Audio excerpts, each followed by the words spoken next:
Hello, welcome to the video. കഴിഞ്ഞ ക്ലാസ്സിൽ Sreenarayana Guru open യൂണിവേഴ്സിറ്റിയുടെ റീജിയണൽ ലിറ്ററേച്ചർ ആൻഡ് ട്രാൻസ്ലേഷൻ എന്ന പേപ്പറാണ് നമ്മൾ ചർച്ച ചെയ്ത് തുടങ്ങിയത്. ബ്ലോക്ക് 1 യൂണിറ്റ് 1 ആണ് നമ്മൾ ചർച്ച ചെയ്യുന്നത്.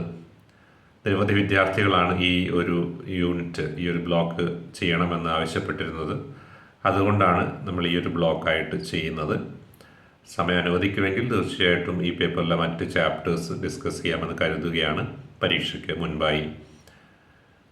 കഴിഞ്ഞ ക്ലാസ്സിൽ നമ്മൾ ട്രാൻസ്ലേഷനെ കുറിച്ച് GN ദേവിയുടെ എസ്സേ തുടങ്ങി വെച്ചിരുന്നു, അതിൻ്റെ സമ്മറി തുടങ്ങി വെച്ചിരുന്നു. ഇന്ന് അതിൻ്റെ കണ്ടിന്യൂവേഷനാണ്. നമുക്കൊന്ന് ക്ലാസ്സിലേക്ക് കടക്കാം. Translation problem is not just a linguistic problem. Translation എന്ന് പറയുന്നത് ഒരു ഭാഷാശാസ്ത്രപരമായ ഒരു വെല്ലുവിളി മാത്രമല്ല. It is an aesthetic and ideological problem with an important bearing on the question of literary history. Underline that point. ഇതൊരു ഈസ്തറ്റിക്, സൗന്ദര്യശാസ്ത്രപരമായ, ഐഡിയോളജിക്കൽ, അതായത് ആശയപരമായ പ്രശ്നമാണ് അല്ലെങ്കിൽ വെല്ലുവിളിയാണ്. ഇതിന് ചരിത്രവുമായി, പ്രത്യേകിച്ച് സാഹിത്യ ചരിത്രവുമായി വലിയ ബന്ധമാണുള്ളത്. സാഹിത്യ ചരിത്രത്തിൽ ആഴമേറിയ ഒരു ബന്ധം ട്രാൻസ്ലേഷൻ ഉണ്ട്. Literary translation is not just a replication of a text in another verbal system of science.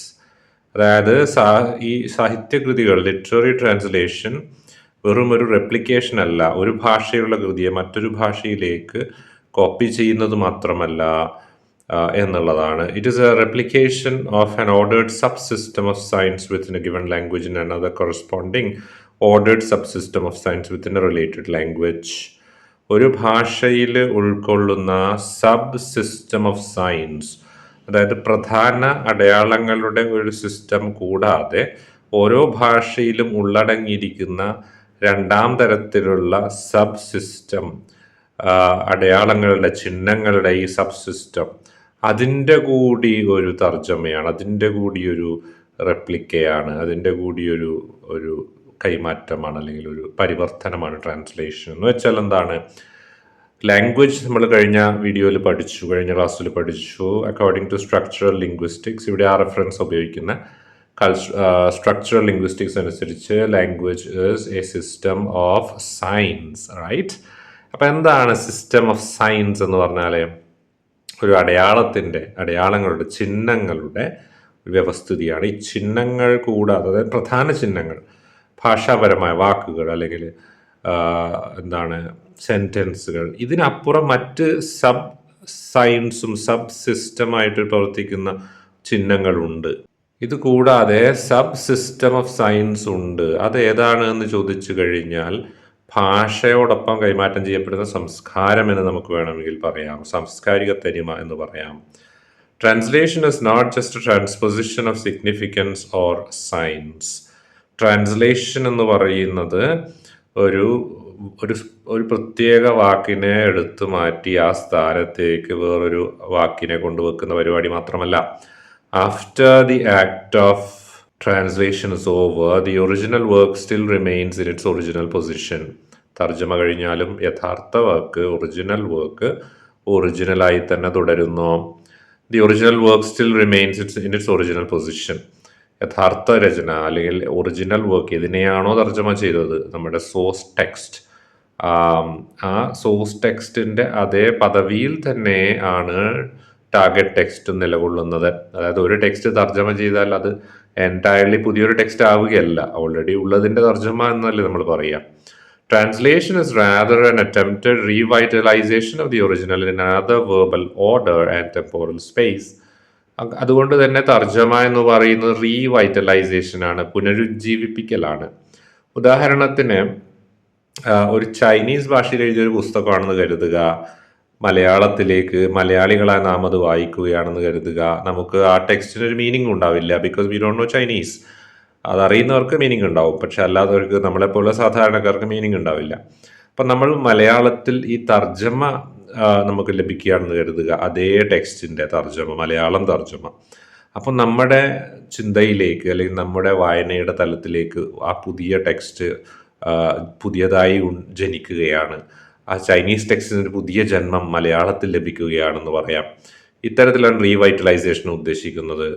Original text അല്ലെങ്കിൽ സോഴ്സ് ടെക്സ്റ്റിന് ഒരു ഡിഫറെൻറ്റ് ലാംഗ്വേജിൽ, ടാർഗറ്റ് ലാംഗ്വേജിൽ നേരിട്ടൊരു ഡയറക്റ്റ് ഓഡിയൻസ് റീഡേഴ്സ് ഇല്ലെങ്കിൽ അതിനെ ഈ ടാർഗറ്റ് ലാംഗ്വേജിലേക്ക് ട്രാൻസ്ലേറ്റ് ചെയ്ത് അതിനെ ആ വായനക്കാരിലേക്ക് എത്തിക്കുന്ന പ്രക്രിയ. Like literary texts that continue to belong to this their original periods and styles, and also exist through successive chronological periods, translation at once approximates the original and transcends it. സാഹിത്യകൃതികളെക്കുറിച്ച് പറയുകയാണെങ്കിൽ, അതിൻ്റെ ചരിത്രം പരിശോധിക്കുകയാണെങ്കിൽ, original, അതായത് ആദ്യത്തെ കൃതി, അത് എഴുതപ്പെട്ട കാലഘട്ടവും അത് എഴുതപ്പെട്ട ശൈലിയും ഒക്കെ തന്നെ നിലനിർത്തിക്കൊണ്ടാണ് എല്ലാ കാലത്തും വായിക്കപ്പെടുന്നത്. For example William Shakespeare's plays. അപ്പോൾ ഇന്നും നമ്മൾ വായിക്കുന്നത് 16th സെഞ്ച്വറിയിലെ നാടകങ്ങൾ എന്ന രീതിയിൽ തന്നെയാണ്. എലിസബത്തൻ കാലത്തും ജക്കോബിയൻ കാലത്തുമുള്ള നാടകങ്ങൾ എന്ന രീതിയിൽ തന്നെയാണ് നമ്മൾ അതിനെ വായിക്കുന്നത്. അല്ലാതെ കാലഘട്ടം മാറുന്ന അതിൻ്റെ സ്റ്റൈൽ നമ്മൾ മാറ്റിയിട്ടല്ല വായിക്കുന്നത്, അല്ലെങ്കിൽ അതിൻ്റെ പ്രാധാന്യത്തെ മറ്റു രീതിയിലല്ല നമ്മൾ കാണുന്നത്. ഓരോ കാലഘട്ടത്തിലും തീർച്ചയായിട്ടും എക്സ്ട്രാ അല്ലെങ്കിൽ മറ്റെന്തെങ്കിലുമൊക്കെ പ്രാധാന്യം നമ്മൾ അതിന് കണ്ടേക്കാമെങ്കിലും അതിൻ്റെ ഒറിജിനൽ ആയിട്ടുള്ള ആ ഒരു സ്ഥാനം നമ്മൾ മറക്കുന്നില്ല. ഇതുപോലെ തന്നെയാണ് തർജ്ജമകളും. അത് ഒറിജിനൽ ടെക്സ്റ്റിനെ തീർച്ചയായിട്ടും സ്വായത്തമാക്കുന്നുണ്ട്, തർജ്ജമകൾ സ്വന്തമാക്കുന്നുണ്ട്, ഒറിജിനൽ ടെക്സ്റ്റിൻ്റെ അതേ സ്ഥാനം സ്വന്തമാക്കുന്നുണ്ട്. അതേപോലെ ഒറിജിനൽ ടെക്സ്റ്റിനെ അതിൻ്റെ സ്ഥാനം മറികടക്കുന്നുണ്ട്, ട്രാൻസെൻഡ് ചെയ്യുന്നുമുണ്ട് തർജ്ജമ ചെയ്യപ്പെട്ട രചനകൾ. ഉദാഹരണത്തിന് when you read for example God days എന്ന് പറയുന്ന ആടുജീവിതത്തിൻ്റെ ഇംഗ്ലീഷ് തർജ്ജമയാണ്. ഇംഗ്ലീഷ് അറിയുന്നൊരു പോപ്പുലേഷൻ്റെ മുന്നിലേക്ക് നമുക്ക് എടുത്തു കൊടുക്കാൻ പറ്റുന്നൊരു നല്ലൊരു തർജ്ജമയാണത്, ഗോഡ് ഡേയ്സ്. ഈ രചന നമ്മൾ വായിക്കുമ്പോൾ, ഗോഡ് ഡേയ്സ് നമ്മൾ വായിക്കുന്ന സമയത്ത് ഒരു ഇംഗ്ലീഷ് മാത്രം അറിയുന്ന ഒരു വ്യക്തിയാണെങ്കിൽ തീർച്ചയായിട്ടും ആ വ്യക്തിയെ സംബന്ധിച്ച് ഈ ടെക്സ്റ്റ് വളരെ ഔന്നത്യമുള്ള ഒരു കലാസൃഷ്ടി തന്നെയായി, ഒറിജിനൽ ടെക്സ്റ്റ് തന്നെയായി ഫീൽ ചെയ്യുന്നു. നമ്മൾ പൗലോ കൊയ്ലോയുടെ ആൽക്കെമിസ്റ്റ് വായിച്ചിട്ടുണ്ടാവും, ദി ആൽക്കെമിസ്റ്റ്, അല്ലെങ്കിൽ മറ്റേതെങ്കിലും രചനകൾ. അത് തർജ്ജമ ചെയ്യപ്പെട്ട രചനകളാണ്. അവയുടെ ഒറിജിനൽ ലാംഗ്വേജ് പോർച്ചുഗീസ് ഭാഷയിലാണ് എഴുതപ്പെട്ടിട്ടുള്ളത്. അതുപോലെ മിലാൻ കുന്ദേരയുടെ കൃതികൾ ചെക്ക് അല്ലെങ്കിൽ ഫ്രഞ്ച് ഭാഷയിലാണ് അദ്ദേഹത്തിൻ്റെ ഇപ്പോൾ വരുന്ന രചനകൾ. അടുത്ത് വന്നൊക്കെ ഫ്രഞ്ച് ഭാഷയിലാണ്. അപ്പോൾ അങ്ങനെ ഫ്രഞ്ച് ഭാഷയിലുള്ള രചനയല്ല, പക്ഷെ നമ്മൾ വായിക്കുന്ന ഇംഗ്ലീഷാണ്. പക്ഷെ നമ്മൾ ഇംഗ്ലീഷ് വായിക്കുമ്പോഴും അതിൻ്റെ ഒറിജിനൽ ആണ് എന്ന ഭാവത്തിലാണ് നമ്മൾ വായിക്കുന്നത്. നമ്മളെ സംബന്ധിച്ച് ഒറിജിനലിനപ്പുറം ഒരു ഇൻ്റർനാഷണൽ രചന എന്ന രീതിയിലാണ് നമ്മൾ വായിക്കുന്നത് അതിനെ, ഇംഗ്ലീഷിലായതുകൊണ്ട്. ഒറിജിനൽ രചന ആ പ്രാദേശികമായ ഭാഷയിൽ തന്നെ, അദ്ദേഹത്തിൻ്റെ ആ നാട്ടിലെ ഭാഷയിലാണ് അത് എഴുതിയിട്ടുള്ളത്. പൗലോ കൊയ്ലോയുടെ കേസിൽ പറയുകയാണെങ്കിൽ, മിലാൻ കുന്ദേരയുടെ കേസിൽ പറയുകയാണെങ്കിൽ അദ്ദേഹം പിന്നീട് താമസമാക്കിയ ഫ്രാൻസിൻ്റെ ഭാഷയിലാണ് അദ്ദേഹം പിൽക്കാലത്ത് എഴുതിയിട്ടുള്ളത്. അദ്ദേഹത്തിന് ഒരുപാട് കാരണങ്ങളും ഒക്കെ ഉണ്ടായിരുന്നു. അതിന് വലിയൊരു കഥയുണ്ട്. അദ്ദേഹത്തിൻ്റെ ഈ തർജ്ജമകൾ, അദ്ദേഹത്തിൻ്റെ രചനകൾ തന്നെ തർജ്ജമകളാണ് ശരിക്കും. അപ്പോൾ നമ്മൾ ഈ ട്രാൻസ്ലേറ്റിംഗ് കോൺഷ്യസ്നെസ് എന്നൊക്കെ പറയുമ്പോൾ തീർച്ചയായിട്ടും മിലാൻ കുന്ദേരയുടെ രചനകളൊന്ന് വായിക്കുകയും അതിനെക്കുറിച്ച് കൂടുതൽ പഠിക്കുകയും ഒക്കെ ചെയ്യാൻ നമുക്ക് ഭാവിയിൽ വേണമെങ്കിലെന്ന് തോന്നുന്നു. എങ്കിലും ഞാനത് ഉദാഹരണം എന്ന രീതിയിൽ സൂചിപ്പിച്ചെന്നേ ഉള്ളൂ. അപ്പോൾ നമുക്ക് തിരിച്ചു വരാം. നമുക്കിവിടെ തർജ്ജമകളെക്കുറിച്ച് പറഞ്ഞ് വ്യക്തമായെന്ന് കരുതുകയാണ്. ഒറിജിനൽ കൃതികളുടെ പ്രാധാന്യം തർജ്ജമകൾക്കും ലഭിക്കുന്നു. They get the same importance, same position എന്ന് പറയാം അതിനെ. ഇനി they also transcend their original text. Original ടെക്സ്റ്റിനെ കൂടി മറികടക്കുന്നു ട്രാൻസ്ലേഷൻ, കാരണം ഒരു വലിയ ഓഡിയൻസിലേക്ക് എത്തിച്ചേരുന്നുണ്ടല്ലോ. The problems in translation study are therefore very much like those in literary history. Translation സ്റ്റഡീസിൻ്റെ ചാലഞ്ചസ്, പ്രോബ്ലംസ് കൊണ്ട് ഉദ്ദേശിക്കുന്ന വെല്ലുവിളികൾ ലിറ്റററി ഹിസ്റ്ററിയുടെ വെല്ലുവിളികൾ തന്നെയാണ്. They are problems of the relationship between origins and sequentiality. ഉത്ഭവത്തിൻ്റെ പ്രശ്നം, അല്ലെങ്കിൽ ഒരു ടെക്സ്റ്റിൻ്റെ ഒറിജിൻ, ഒരു ടെക്സ്റ്റ് ഏത് വർഷം ഏത് കാലഘട്ടം എഴുതപ്പെടുന്നു, അതുപോലെ അതിന് പിൽക്കാലത്ത് വന്ന ടെക്സ്റ്റുകളുമായിട്ട് ഈ ടെക്സ്റ്റിന് എന്തെങ്കിലും ബന്ധമുണ്ടോ, പിന്നീടുള്ള കാലഘട്ടവുമായിട്ടോ അല്ലെങ്കിൽ അതിൻ്റെ പിന്തുടർച്ചാവകാശം മറ്റ് ടെക്സ്റ്റുകൾക്കോ അതിന് ശേഷം വന്ന പുസ്തകങ്ങളിൽ ഇൻഫ്ലുവൻസ് കാണാൻ പറ്റുമോ? ഇത്തരം കാര്യങ്ങളൊക്കെ തർജ്ജമകൾക്കും വലിയ വെല്ലുവിളി തന്നെയാണ്. ഏത് കാലഘട്ടത്തിലാണ് ഒരു ടെക്സ്റ്റ് എഴുതപ്പെടുന്നത് എന്നുള്ളത് തർജ്ജമ ചെയ്യുമ്പോൾ ശ്രദ്ധിക്കേണ്ട ഒരു വിഷയം തന്നെയാണ്. ഭാഷാപരമായി മറ്റു വ്യത്യാസങ്ങളുണ്ടല്ലോ, അതുകൊണ്ട്. And as in translation study so in literary history the problem of origin has not been tackled satisfactorily. Problem of origin, അതായത് ഒരു ടെക്സ്റ്റിൻ്റെ ഉത്ഭവം ഏത് കാലഘട്ടത്തിലാണ്, അതിനെ ഏത് രീതിയിൽ പഠിക്കണം, ഏത് രീതിയിൽ അതിനെ നമ്മൾ പഠനത്തിന് ഉപയോഗിക്കണം എന്ന കാര്യത്തിൽ ഒരു നല്ല തീരുമാനം എടുക്കപ്പെട്ടിട്ടില്ല തർജ്ജമകളിലും കൂടി. ലിറ്റററി ഹിസ്റ്ററി പോലെ തന്നെയാണ് അക്കാര്യത്തിൽ തർജ്ജമകളും. The point that needs to be made is that probably the question of origins of literary traditions will have to be viewed differently by literary communities with translating consciousness. അപ്പോൾ ഇവിടെ പറയേണ്ട ഒരു പ്രധാനപ്പെട്ട കാര്യം എന്ന് പറയുന്നത് ഒറിജിൻ എന്ന് പറയുന്നത്, ഉത്ഭവം എന്ന് പറയുന്നത്, സാഹിത്യ പാരമ്പര്യങ്ങളുടെ ഉത്ഭവം, ലിറ്റററി ട്രഡീഷൻ്റെ ഉത്ഭവം എന്ന് പറയുന്നത് വ്യത്യസ്തമായിട്ട് കാണേണ്ടതായിട്ടുണ്ട്. ഈ തർജ്ജമ എന്ന മാനസിക പ്രവർത്തനം നമ്മൾ നേരത്തെ കഴിഞ്ഞ വീഡിയോയിൽ സൂചിപ്പിച്ചിരുന്നു. ട്രാൻസ്ലേറ്റിംഗ് കോൺഷ്യസ്നസ്, ലിറ്റററി കമ്മ്യൂണിറ്റീസ് വിത്ത് ട്രാൻസ്ലേറ്റിംഗ് കോൺഷ്യസ്നസ്. ബൈലിംഗ്വൽ സമൂഹങ്ങളിലൊക്കെ 2 ഭാഷകൾ അല്ലെങ്കിൽ അതിലധികം ഭാഷകൾ അറിയുന്ന സമൂഹങ്ങളിലുള്ള ഒരു പ്രത്യേകതയാണ് ട്രാൻസ്ലേറ്റിംഗ് കോൺഷ്യസ്നസ്. മനസ്സിൽ തന്നെ ട്രാൻസ്ലേഷൻ നടക്കുന്നുണ്ട് എന്നുള്ളത്. അത്തരം കാര്യങ്ങളിലേക്ക് വരുമ്പോൾ തീർച്ചയായും ചില സാഹിത്യകൃതികളുടെ ഉത്ഭവം വലിയ ചർച്ച ചെയ്യപ്പെടേണ്ട വിഷയം തന്നെയാണ്, അവയിലെ ഭാഷാ ഉപയോഗവും മറ്റും. The fact that Indian literary communities do possess translating consciousness can be brought home effectively by reminding ourselves that the very foundation of modern Indian literature was laid through acts of translation, whether by Jayadeva, Hemachandra, Michael Madhusudan Dutt, H.N. Apte or Bankim Chandra Chatterjee. We began our discussion by alluding to the Christian metaphysics that conditions the reception of translation in the Western world. ഇവിടെ നമ്മൾ മനസ്സിലാക്കേണ്ടത് Indian literary കമ്മ്യൂണിറ്റീസിൽ, Indian സാഹിത്യ സമൂഹങ്ങളിൽ, അതായത് പ്രാദേശിക സാഹിത്യത്തിലൊക്കെ തന്നെ ഈ തർജ്ജമകൾക്ക് പണ്ടേ വലിയ പ്രാധാന്യമുണ്ട്. നമ്മുടെ പ്രാദേശിക സമൂഹങ്ങൾ തന്നെ വന്നിട്ടുള്ള തർജ്ജമകളിലൂടെയാണ്. അതായത് ഇംഗ്ലീഷിലേക്ക് മാത്രമല്ല കേട്ടോ, മറ്റ് ഭാഷകളിലേക്ക്, ബംഗാളി സാഹിത്യം മലയാളത്തിലേക്ക് ഒരുപാട് തർജ്ജമ ചെയ്യപ്പെട്ടിട്ടുണ്ട്, തിരിച്ചു അങ്ങോട്ടും ഉണ്ട്. അപ്പോൾ അങ്ങനെയുള്ള തർജ്ജമകൾ ഇന്ത്യയിൽ തന്നെ ധാരാളം ഉണ്ട്. അതിനുള്ള പ്രമുഖരാണ് മധുസൂദൻ ദത്ത്, ബങ്കിം ചന്ദ്ര ചാറ്റർജി മുതലായ ഒരുപാട് പേര്. ഇതൊക്കെയാണ് അവിടെ സൂചിപ്പിക്കുന്നത്. ഇനി വെസ്റ്റേൺ വേൾഡിനെ സ്വാധീനിച്ചത് ക്രിസ്ത്യൻ മെറ്റാഫിസിക്സ് ആണ്, അതായത് ക്രിസ്ത്യൻ ഐഡിയൽസ് ആണ്. എന്നാൽ ഇവിടെ ആകട്ടെ ഈ ഒരു ട്രാൻസ്ലേറ്റിംഗ് കോൺഷ്യസ്നസ് ആണ് ഇന്ത്യയിൽ പ്രധാനപ്പെട്ട പങ്ക് വഹിച്ചത്. Indian metaphysics believes in an unhindered migration of the soul from one body to another. ഈ GN ദേവി അദ്ദേഹത്തിൻ്റെ ഒരു ഹൈന്ദവ പശ്ചാത്തലത്തിലൂടെ സൂചിപ്പിക്കുകയാണ്. വെസ്റ്റേൺ സാഹിത്യം, വെസ്റ്റേൺ ട്രാൻസ്ലേഷനെ ഗൈഡ് ചെയ്തത് ക്രിസ്ത്യൻ മൂല്യങ്ങളാണെങ്കിൽ, അല്ലെങ്കിൽ ക്രിസ്ത്യൻ സ്പിരിച്വൽ ഐഡിയാസ് ആണെങ്കിൽ, ഇവിടെ എങ്ങനെയാണ്, ഇന്ത്യയിൽ എങ്ങനെയാണ്, ഇന്ത്യൻ മെറ്റാഫിസിക്സ് ആണ്, ഇന്ത്യൻ ഐഡിയൽസ് ആണ്. അതെങ്ങനെയാണ്? Migration of the soul from one body to another. ആത്മാവ് ഒരു ശരീരത്തിൽ മറ്റൊരു ശരീരത്തിലേക്ക് ഇങ്ങനെ സഞ്ചരിക്കുന്നു ഓരോ ജന്മത്തിലും എന്ന ഒരു ചിന്താഗതി. റിപ്പീറ്റഡ് ബർത്ത്, പുനർജന്മങ്ങൾ ഇങ്ങനെ ആവർത്തിച്ചു കൊണ്ടിരിക്കുന്നു എന്നുള്ളതാണ് is the very substance of all animate creations. When the soul passes from one body to another, it does not lose any of its essential significance. ആത്മാവ് ഒരു ശരീരത്തിൽ മറ്റൊരു ശരീരത്തിലേക്ക് പോകുമ്പോൾ അതിൻ്റെ പ്രാധാന്യം ഒട്ടും കുറയുന്നില്ല. Indian philosophies of the relationship between form and essence, structure and significance are guided by this metaphysics. അപ്പോൾ ഇന്ത്യൻ യാഥാർത്ഥ്യങ്ങളെ എപ്പോഴും നിയന്ത്രിക്കുന്ന ഈ ഒരു ആത്മീയ ചിന്തയാണ്, ഈ ആത്മാവിൻ്റെ യാത്രയുടെ ചിന്തയാണ്, പുനർജന്മങ്ങളുടെ ചിന്തയാണ്. പുനർജന്മങ്ങളിൽ ആത്മാവിന് കോട്ടം തട്ടുന്നില്ല എന്നുള്ളതാണ്. അപ്പോൾ Indian relationship between form and essence, രൂപവും അതിൻ്റെ ഉള്ളടക്കവും, ആകാരം, സ്ട്രക്ചറും അതിൻ്റെ പ്രാധാന്യവും, ഇതൊക്കെ തന്നെ നിയന്ത്രിക്കപ്പെടുന്നത് ഈ ചിന്താഗതിയാലാണ്, ഇന്ത്യൻ ചിന്താഗതി. ദ സോൾ ഓർ സിഗ്നിഫിക്കൻസ്, സോളിനെ സിഗ്നിഫിക്കൻസ് എന്നും വിളിക്കാം, അർത്ഥം, പ്രാധാന്യം എന്നൊക്കെ വിളിക്കാം. is not subject to the laws of temporality. ഭൗതികതയുടെ നിയമങ്ങളാൽ ബന്ധിതമല്ല ആത്മാവ്, ഭൂമിയുടെ നിയമമല്ല. And therefore significance, even literary significance, is ahistorical in Indian view. അതുകൊണ്ട് തന്നെ സാഹിത്യത്തിൻ്റെ, നമുക്ക് ഈ മനുഷ്യൻ്റെ ആത്മാവിനെ കുറിച്ച് പറഞ്ഞുകൊണ്ടിരിക്കുമ്പോൾ തന്നെ സിഗ്നിഫിക്കൻസ് എന്ന് പറയുമ്പോൾ ലിറ്റററി സിഗ്നിഫിക്കൻസ് ഒന്നും അതിനർത്ഥം കൽപ്പിക്കുകയാണെങ്കിൽ അത് എഹിസ്റ്റോറിക്കലാണ്, അതായത് ഭൗതികമല്ല. ഭൗതികമാണെങ്കിലല്ലേ ചരിത്രമാവേണ്ട ആവശ്യമുള്ളൂ, ചരിത്രമല്ല, ചരിത്രമില്ലാത്തൊരു സംഭവമാണ്. അതായത് ഒരു മിത്തിക്കൽ സംഭവമാണ്. ഒരു എന്താ പറയുക, ചരിത്രത്തിൽ ഇത്രാം വർഷം നടന്നു നമുക്ക് പറയാൻ പറ്റില്ല.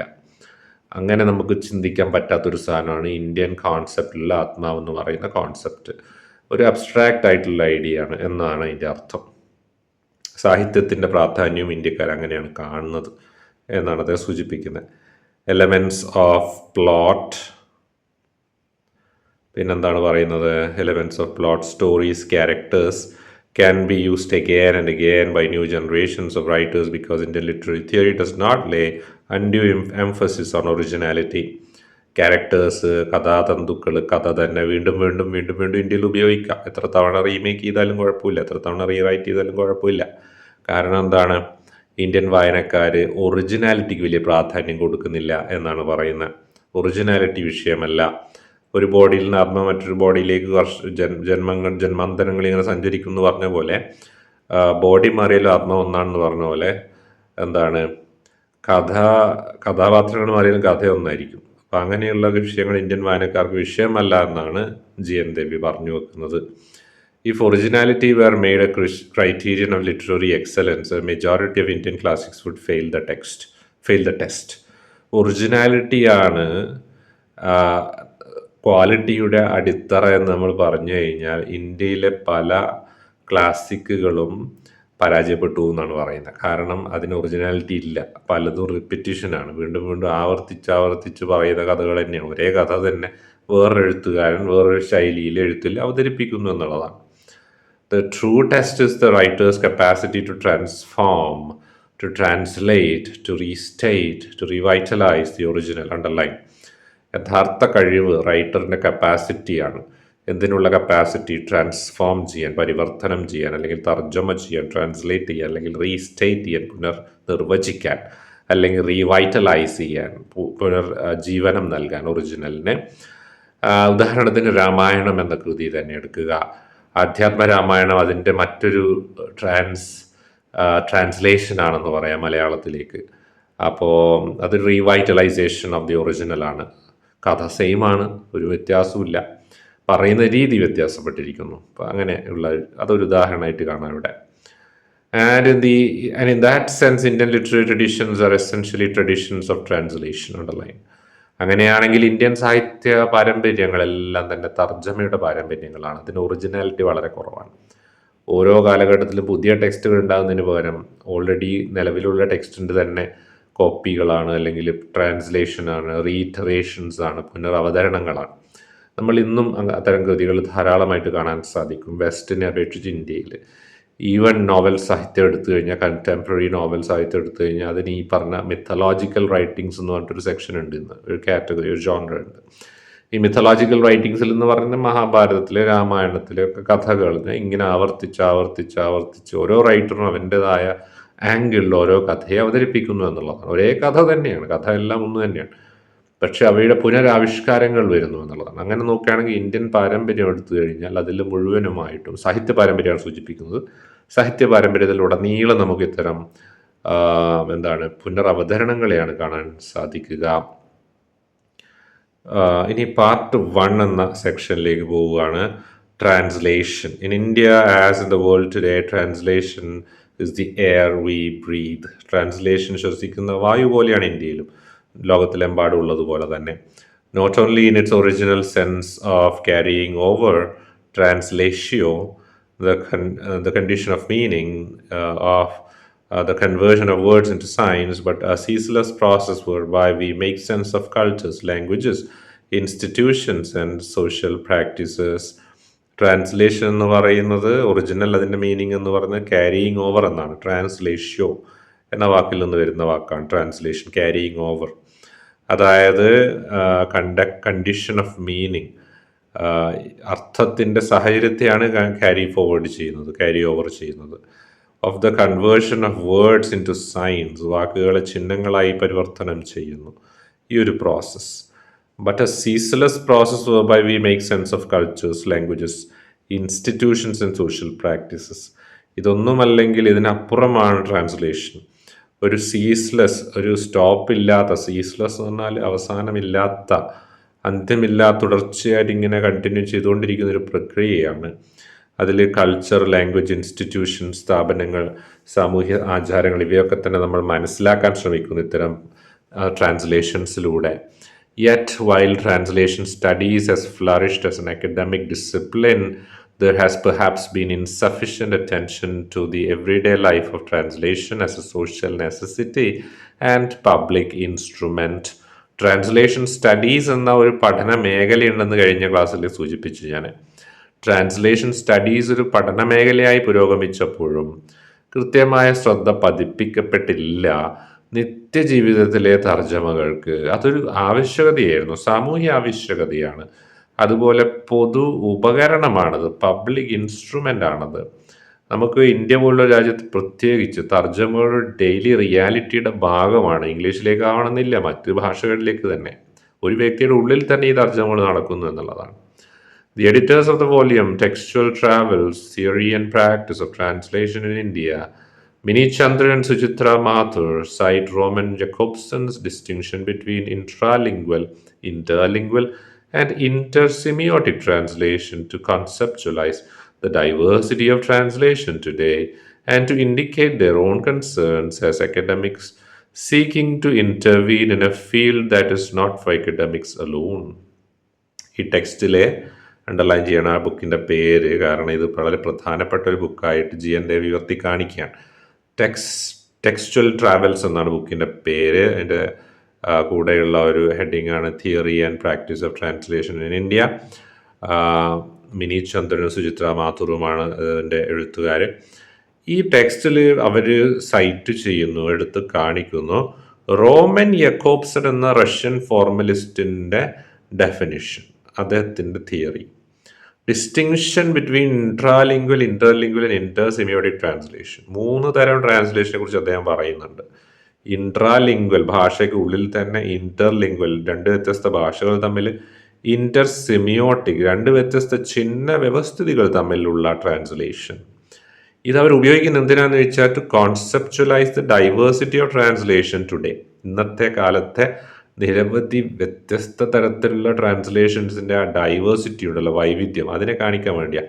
അത്ര വൈവിധ്യം ഉണ്ടെന്ന് കാണിക്കാൻ വേണ്ടി യക്കോബ്സന്റെ 3 ടൈപ്പ് ട്രാൻസ്ലേഷൻ്റെ എക്സാമ്പിൾ അവർ ഉപയോഗിക്കുകയാണ്. And to indicate their own concerns. ഈ എഴുത്തുകാരുടെ, ഈ മിനി ചന്ദ്രൻ, സുചിത്ര മാത്തൂർ, ഇവരുടെ കൺസേൺസ്, ആകുലതകൾ കൂടി വെളിവാക്കാനാണ് അവരത് ഉപയോഗിച്ചത്.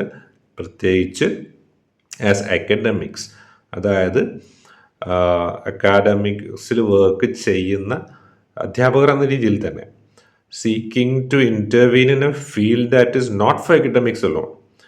ഒരു എക്കഡമിക് കാഴ്ചപ്പാടിൽ മാത്രം നമുക്ക് കാണാൻ പറ്റാത്തൊരു മേഖലയാണ് ട്രാൻസ്ലേഷൻ എന്ന് തെളിയിക്കുന്നതിന് വേണ്ടിയിട്ടാണ്. അവർക്ക് മാത്രമുള്ളതല്ല, എക്കഡമിക്സിന് മാത്രം മനസ്സിലാക്കാൻ പറ്റുന്ന ഒരു മേഖലയല്ല not for academics alone translation എന്ന് പറയാനാണ് അവർ ഇത് ഉപയോഗിച്ചത്, ഈ യക്കോബ്സന്റെ എക്സാമ്പിൾ ഉപയോഗിക്കുന്നത്. Okay, this is a timely and important venture at a time when literary translation has absorbed a greater part of scholarly attention. ഇത് പറയുന്ന ഈ സമയമുണ്ടല്ലോ, ഇവരുടെ ടെക്സ്റ്റ് വരുന്ന സമയം വളരെ ടൈംലിയാണ്, പ്രധാനപ്പെട്ട കൃത്യസമയത്തായി ടെക്സ്റ്റ് വരുന്നത്. എപ്പോഴാണ് ഈ സാഹിത്യ തർജ്ജമകൾ, ലിറ്റററി ട്രാൻസ്ലേഷൻ, ഈ സ്കോളർലി അറ്റൻഷൻ മുഴുവൻ പിടിച്ചു പറ്റിയിരിക്കുന്ന ഒരു സമയമായിരുന്നു അത്. എല്ലാ സ്കോളേഴ്സും, പണ്ഡിതന്മാരും, എല്ലാ ലിറ്റററി തിയറിസ്റ്റുകളും ഈ സ്കോളർലി ട്രാൻസ്ലേഷൻ, ലിറ്റററി ട്രാൻസ്ലേഷൻ മാത്രം ഫോക്കസ് ചെയ്യുകയായിരുന്നു അക്കാലത്ത്. അന്നേരമാണ് ഈ ഒരു ബുക്ക് വരുന്നത്. And cultural studies has failed to reach a consensus on the use of the term translation for a wide variety of social processes. തർജ്ജമ, ട്രാൻസ്ലേഷൻ എന്ന വാക്ക് കൾച്ചറൽ സ്റ്റഡീസ് എന്ന് പറയുന്ന പ്രധാനപ്പെട്ട ഒരു സബ്ജക്റ്റാണ്. കൾച്ചറൽ സ്റ്റഡീസ് നമ്മുടെ ഈവൻ ഇംഗ്ലീഷ് പോലും കൾച്ചറൽ സ്റ്റഡീസിൻ്റെ ഭാഗമാണ്. കൾച്ചറൽ സ്റ്റഡീസിന് കൃത്യമായ ഒരു പൊതു സമ്മതിയിലെത്താൻ പറ്റിയില്ല, കൺസെൻസസിലെത്താൻ പറ്റിയിരുന്നില്ല. ഇറ്റ് ഹസ് ഫെയിൽഡ്, എത്താൻ പറ്റിയിരുന്നില്ല to use the term translation for a wide variety of social processes. ഒരു വലിയ വിഭാഗം സാമൂഹ്യ പ്രവർത്തനങ്ങൾക്ക് ട്രാൻസ്ലേഷൻ എന്ന പേര് കൊടുക്കുന്നതിൽ അവർ പരാജയപ്പെട്ടു നിൽക്കുന്ന സമയത്താണ് ഈ ബുക്ക് വരുന്നത്. എന്നിരുന്നാൽ കൂടി എന്ന് വെച്ചാൽ ട്രാൻസ്ലേഷൻ GN ദേവിയുടെ അഭിപ്രായത്തിൽ ഒരു വൈഡ് സോഷ്യൽ പ്രോസസ്സിന് വിളിക്കേണ്ട പേര് തന്നെയാണ്. It's not just translating a text from one language to another, source language to target language. അങ്ങനെ വെറും ഒരു 2 ബുക്ക് അല്ലെങ്കിൽ എന്താ പറയുക, ഒരു ബുക്ക് തന്നിട്ട് അതിനെ നീ മലയാളത്തിലേക്ക് തർജ്ജമ ചെയ്യ്, അല്ലെങ്കിൽ ഇംഗ്ലീഷിലേക്ക് തർജ്ജമ ചെയ്യ്, തമിഴിലേക്ക് ചെയ്യ്, എന്ന് പറയുന്നതിനപ്പുറമാണ് തർജ്ജമ ട്രാൻസ്ലേഷൻ. ഈവൺ ഒരു ഇൻഡിവിജ്വൽ ബേസിൽ അല്ലെങ്കിൽ ഈവൺ അക്കഡമിക്സിലായിക്കോട്ടെ, സോഷ്യൽ ലൈഫിലായിക്കോട്ടെ, കൾച്ചറൽ ലൈഫിലായിക്കോട്ടെ, എന്തിനേറെ നമ്മൾ ഒരു സിനിമ എടുക്കുക, സിനിമകൾ തന്നെ ഇന്ന് തർജ്ജമ ചെയ്യപ്പെടുന്നില്ലേ മറ്റു ഭാഷകളിലേക്ക്?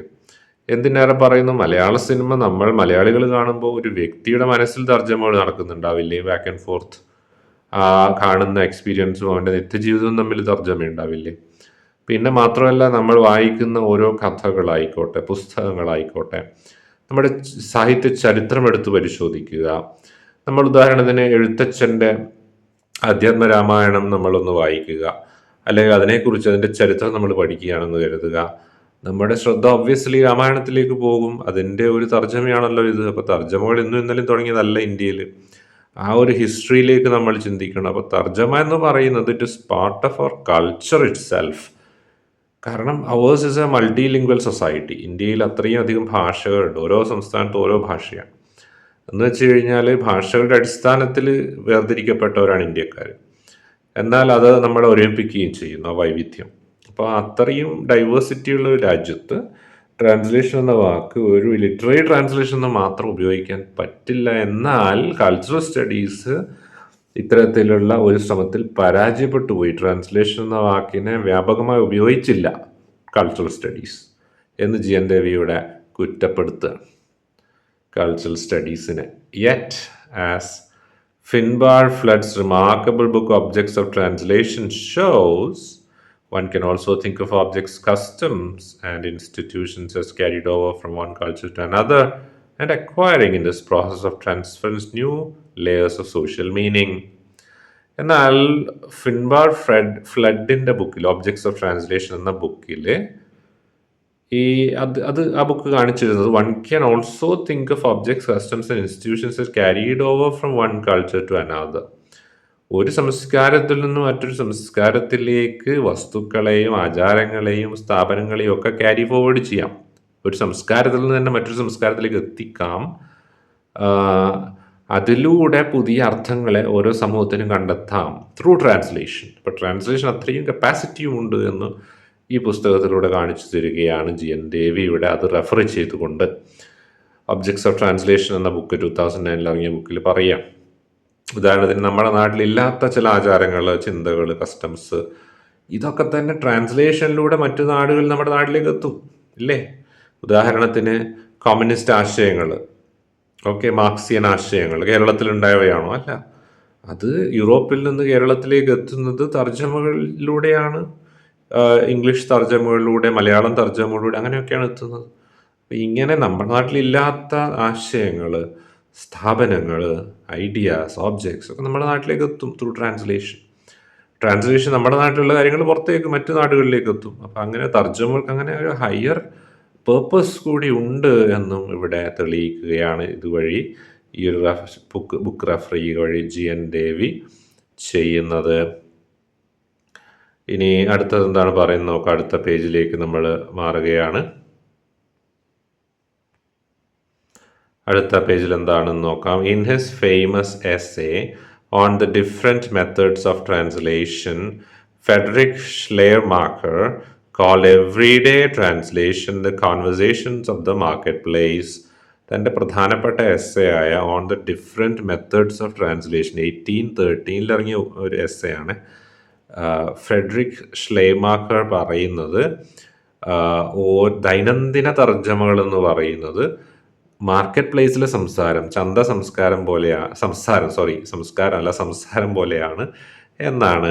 Conversations of the market place, ചന്തയിലെ സംസാരം പോലെയാണ്.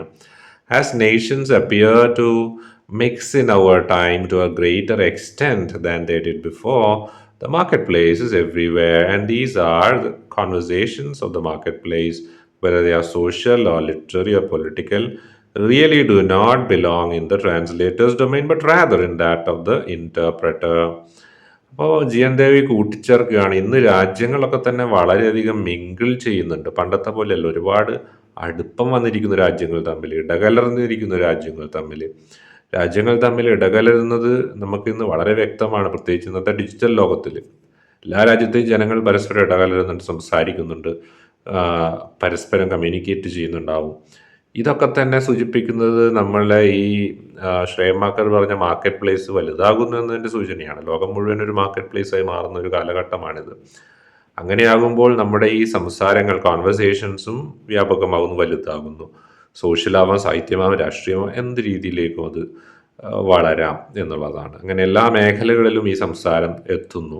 തർജ്ജമകൾക്കും അങ്ങനെ വ്യത്യസ്തമായ ഡൈവേഴ്സ് ഫോം ഇന്ന് നമുക്ക് ആവശ്യമായിട്ട് വരും. തർജ്ജമകളിൽ നിന്ന് നമുക്കറിയാം, ഡിജിറ്റലി നമ്മൾ തർജ്ജമ ചെയ്തുകൊണ്ട് നമുക്ക് ഏത് ഭാഷയും വായിക്കാൻ പറ്റും. ഓൺലൈനായിട്ടൊക്കെ തർജ്ജമ ചെയ്ത് വായിക്കാൻ പറ്റും.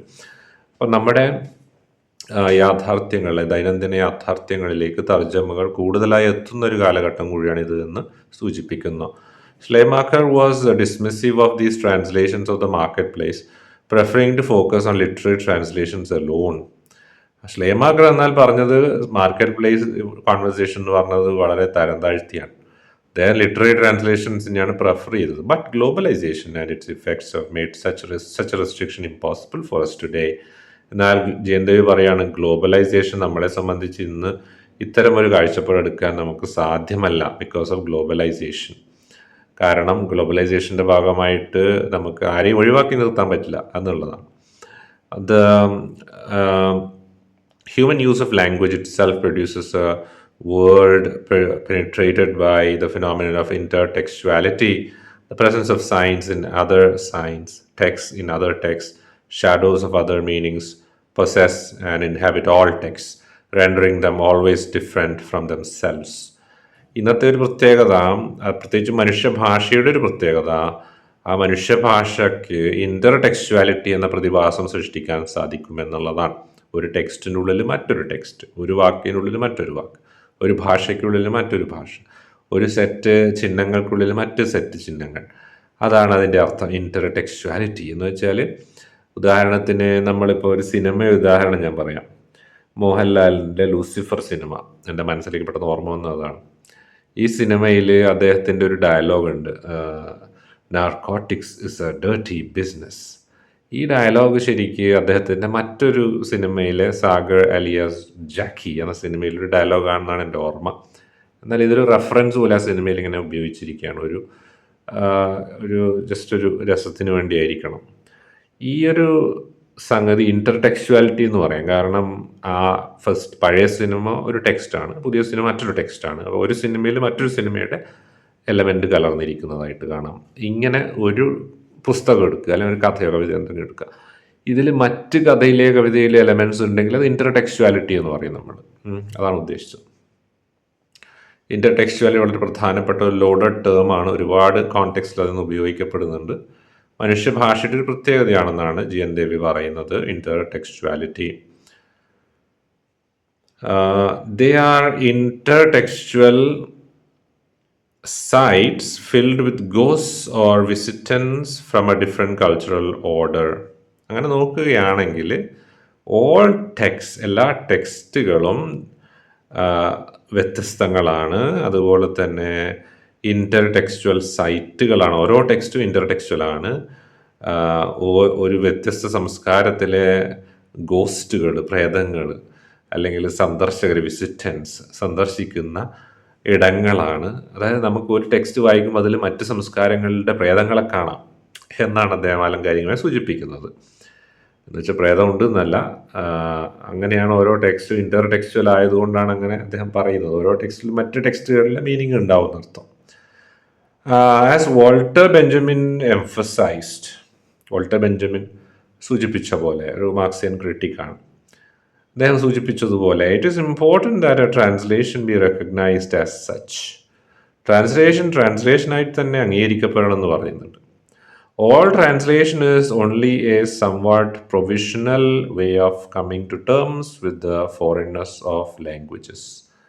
ട്രാൻസ്ലേഷൻ എല്ലാം തന്നെ ഒരു കമ്മിങ് ടു ടേംസ് ആണ്. ശരിക്കും പറഞ്ഞാൽ താൽക്കാലികമായ ഒരു ബന്ധത്തിലെത്തലാണ്. ഫോറിൻനെസ് ഓഫ് ലാംഗ്വേജസ്, ചില ഭാഷകളുടെ വൈദേശികതയുമായി ഒരു താതാത്മ്യത്തിലെത്തലാണ്. താൽക്കാലികമായൊരു താതാത്മ്യം, താൽക്കാലികമായൊരു ബന്ധം സ്ഥാപിക്കലാണ് തർജ്ജമകൾ.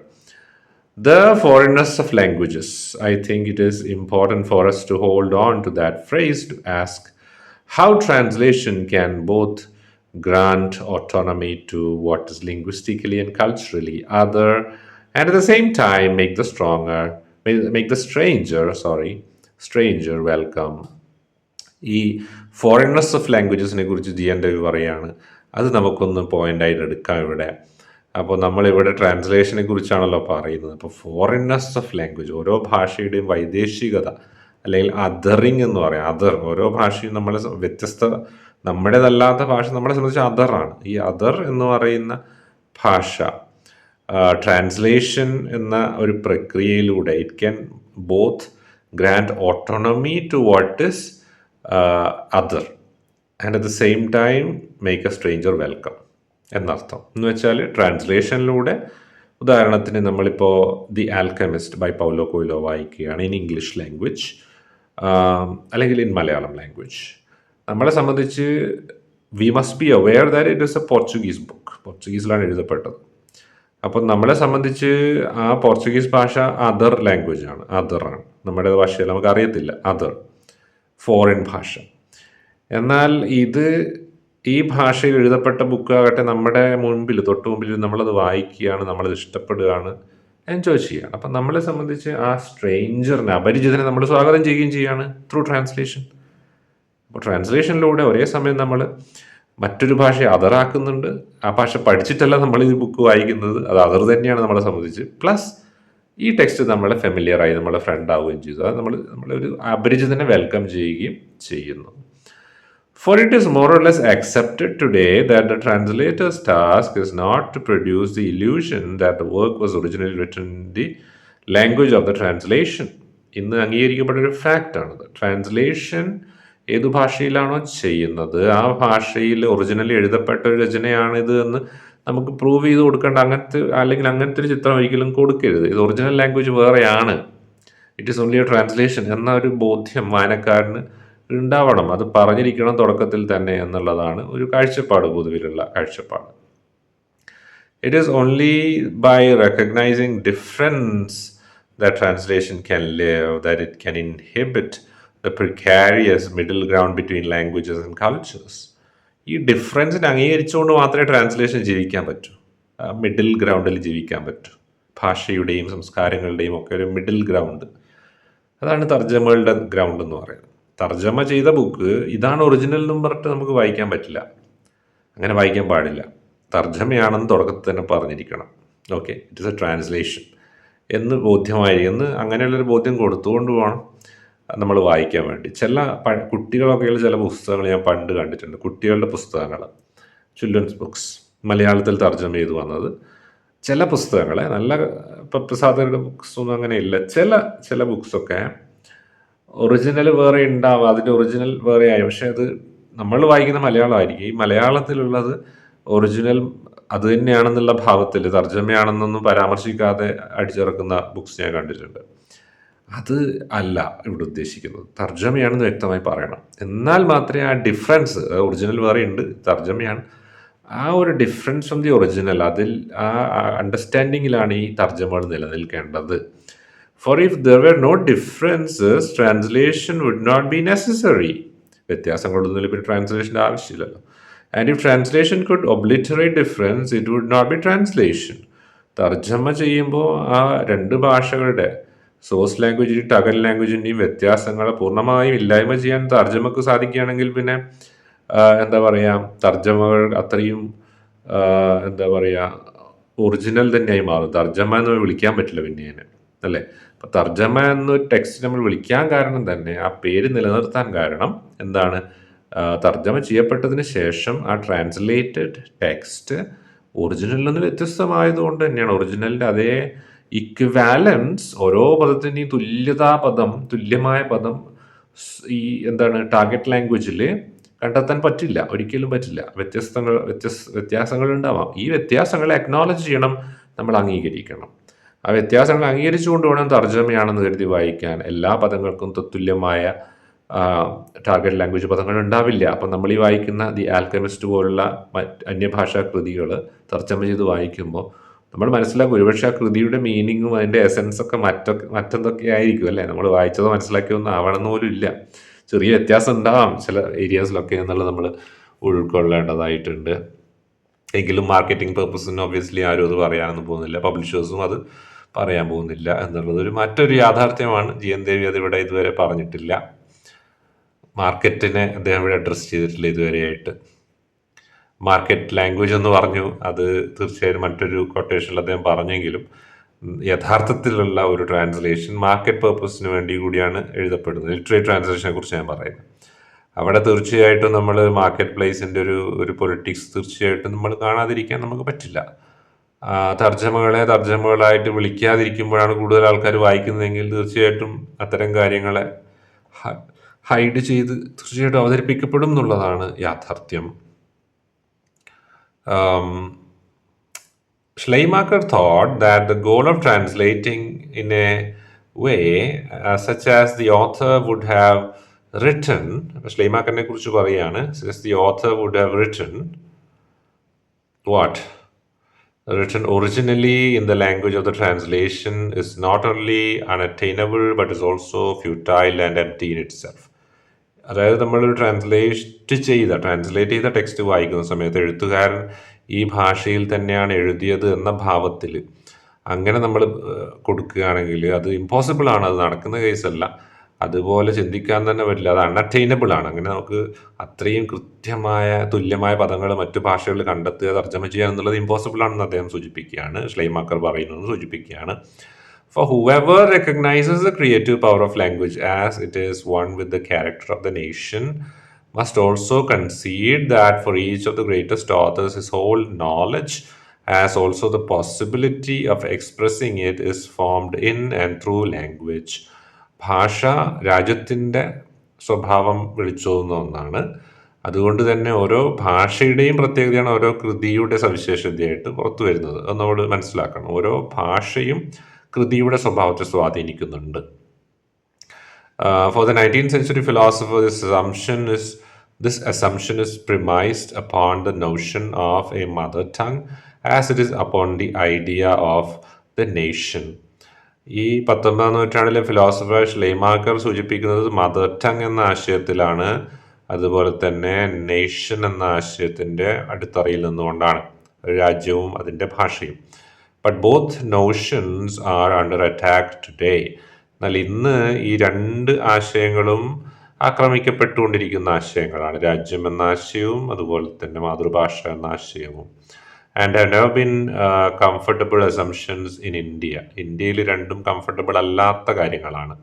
V live in a country with 22 official languages. 22 official ലാംഗ്വേജുള്ള ഭാഷയാണ്. As listed in the 8th schedule of the Indian Constitution, 29 languages with more than 1 million speakers each and at least 415 living languages, though the survival of many is threatened. ഇന്ത്യയിൽ ഇത്രയധികം വ്യത്യസ്ത ഭാഷാ വിഭാഗങ്ങളുണ്ട്. 415ഓളം ജീവിക്കുന്ന ഭാഷകൾ. പലതും അതിൻ്റെ നിലനിൽപ്പ് തന്നെ ഭീഷണിയിലുമാണ്. ഇത്രയും ഭാഷകളുടെ ഒരു രാജ്യത്തെ സംബന്ധിച്ച് ഒറ്റ ഭാഷ, ഒരു രാജ്യത്തിന് ഒരു ഭാഷ എന്ന രീതിയിലുള്ള ഒരു കാഴ്ചപ്പാടാണ് ഷ്ലെയ്മാർഗ മുന്നോട്ട് വെക്കുന്നത്. എങ്കിലും അത് നമുക്ക് പ്രാക്ടിക്കൽ അല്ല. Translation is not, though current theory seems to assume this, a post colonial concern seeking to link countries like India to a postulated global community. ഒരു പോസ്റ്റ് കൊളോണിയൽ കോൺസെപ്റ്റിൽ ട്രാൻസ്ലേഷൻ എന്ന് പറയുന്ന ഒരു രാജ്യത്തെ ലോകവുമായി ബന്ധിപ്പിക്കുന്ന ഒന്നാണ്. എന്നാൽ അതല്ല ഇന്ത്യയിൽ അതിൻ്റെ യാഥാർത്ഥ്യം. In India it has always been practice between languages and ethnic communities. കാരണം ഇന്ത്യയിൽ ഒരുപാട് ഭാഷയുള്ളത് കൊണ്ട് തന്നെ within India itself translations were in practice. നമുക്ക് പറഞ്ഞല്ലോ നേരത്തെ, അത് പണ്ട് മുതലേ ഇന്ത്യയിൽ ഉണ്ടായിരുന്നു. ഇന്ത്യ ഇപ്പം ഗ്ലോബൽ കമ്മ്യൂണിറ്റിയുമായിട്ട് കണക്ട് ചെയ്യാൻ മാത്രമൊന്നുമല്ല ഇന്ത്യയിൽ ട്രാൻസ്ലേഷൻസ് നടന്നുകൊണ്ടിരുന്നത്. ഇംഗ്ലീഷിൽ മാത്രവുമല്ല, ഇന്ത്യൻ ഭാഷകളിൽ തന്നെ പരസ്പരം ട്രാൻസ്ലേഷൻസ് പണ്ട് മുതലേ ഉണ്ടായിരുന്നു എന്ന് കാണാൻ സാധിക്കും. If one looks at the evidence, in India it has always been practiced between languages and ethnic communities. If one looks at the evidence provided by the circulation of both ancient and modern literary texts from Sanskrit and Persian to the modern Indian languages, and in them between Bengali, Gujarati, Hindi, Malayalam, Marathi, Oriya, Assamese and so on. ഇങ്ങനെ Indian ഭാഷകളിലൊക്കെ തന്നെ അതിൻ്റെ ചരിത്രം എടുത്താൽ ഒരുപാട് തർജ്ജമകൾ already ഉണ്ടാകുന്നതായിട്ട് നമുക്ക് കാണാൻ വേണ്ടി സാധിക്കും. അപ്പോൾ ഷ്ലെയ്മാക്കറുടെ കോൺസെപ്റ്റിനെ ഒന്ന് ഇലാബറേറ്റ് ചെയ്യുകയാണ് ഇവിടെ GN ദേവി ചെയ്യുന്നത്. ഷ്ലെയ്മാക്കർ ഒരു നേഷൻ ഐഡൻറ്റിറ്റി എന്ന രീതിയിൽ ട്രാൻസ്ലേഷൻ ഒരു രാജ്യത്തിൻ്റെ ഭാഷയെ മറ്റൊരു രാജ്യത്തിൻ്റെ ഭാഷയുമായിട്ട് ബന്ധിപ്പിക്കുന്ന പ്രോസസ്സായിട്ട് പറയുമ്പോൾ ജി.എൻ. ദേവ് പറയാണ് അതൊന്നും അല്ല, ഇന്ത്യയിൽ അതിനു മുമ്പ് ട്രാൻസ്ലേഷൻ ഉണ്ടായിരുന്നു, അല്ലെങ്കിൽ ഇന്ത്യയിലെ ട്രാൻസ്ലേഷൻ്റെ യാഥാർത്ഥ്യം ഡിഫറെൻ്റ് ആണ്. ഇവിടെ മറ്റ് സംസ്ഥാനങ്ങൾ തമ്മിലും ഇന്ത്യയിലെ പ്രാദേശിക ഭാഷകൾ തമ്മിലുമാണ് തർജ്ജമകൾ കൂടുതലും നടക്കുന്നത്.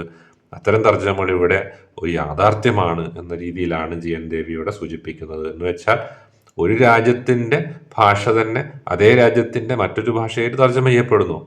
ഒരിക്കലും ശ്ലൈമാകരണ ആശയമില്ല. അദ്ദേഹം പറയുന്ന ഒരു രാജ്യത്തിൻ്റെ ഭാഷ മറ്റൊരു രാജ്യത്തിൻ്റെ ഭാഷയായിട്ട് തർജ്ജമ ചെയ്യപ്പെടുന്നു എന്നാണ്. എന്നാൽ ജി.എൻ. ദേവ് പറയുന്നത് ഇന്ത്യൻ ലാംഗ്വേജസിൽ ഒരു രാജ്യത്തിൻ്റെ തന്നെ ഭാഷയാണല്ലേ, ഒരു രാജ്യത്തിൻ്റെ ഒരു ഭാഷയിൽ നിന്ന് അതേ രാജ്യത്തിൻ്റെ മറ്റൊരു ഭാഷയിലേക്ക് തർജ്ജമ ചെയ്യപ്പെടുന്നു എന്ന് ജി.എൻ. ദേവി സൂചിപ്പിക്കുന്നു. ഇന്ത്യൻ യാഥാർത്ഥ്യം അങ്ങനെയാണെന്ന് അദ്ദേഹം സൂചിപ്പിക്കുന്നു. ഇനി നമുക്ക് പാർട്ട് 2ലേക്ക് പോകേണ്ടത്, നമ്മളത് ഇവിടെ തൽക്കാലം നമ്മളത് സ്റ്റോപ്പ് ചെയ്യാം. അടുത്ത ക്ലാസ്സിൽ നമുക്ക് പാർട്ട് 2 കാണാം. അപ്പോൾ താങ്ക് യു സോ മച്ച്.